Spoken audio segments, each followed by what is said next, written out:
Thoughts on Genesis 22. It's interesting. God blesses Jacob in all kinds of different ways. Gives him the birthright. His father Isaac blesses him, even though he was deceptive and all the rest. Carries on. God blesses him with a Laban. And then he's still a chicken. He still thinks he's going to die. He still doesn't believe the promise of God that God's going to make of him a great nation. Still, he talks to God. God shows him things. He's still a chicken. He's afraid of his brother. Jacob is greatly afraid and distressed.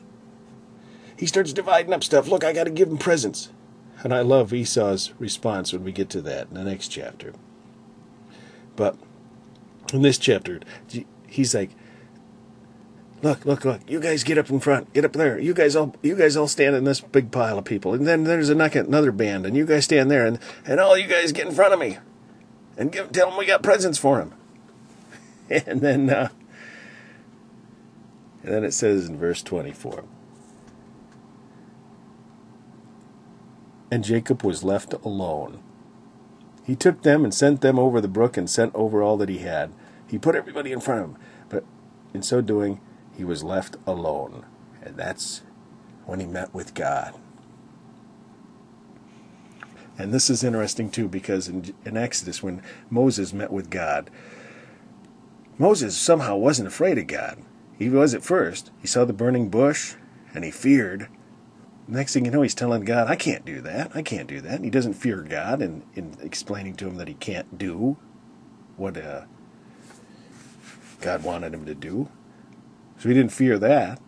Then God says, what is that in thy hand? He said, it's my staff. He says, throw it down. He throws it down, becomes a snake. And then he's afraid. He runs from the presence of it.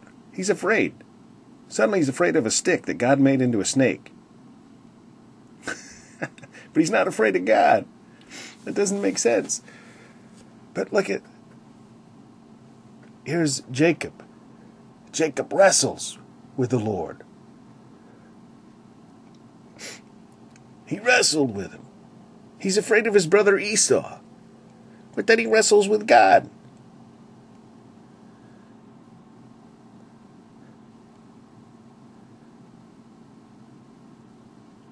And then the great proclamation where his name was changed to Israel.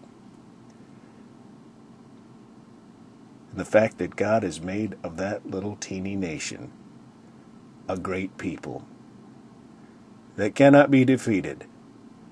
And why? Because of Jacob? Because of Isaac? Because of Abraham? No. Because of through their seed, who would be born, but not directly of their seed. But that would be the line that would lead to the seed of Jesus, who was born of God. The same one who wrestled with Jacob. You know, it's funny that most of the time in the Bible you can tell when it's the God because people fear and they fall down on their face.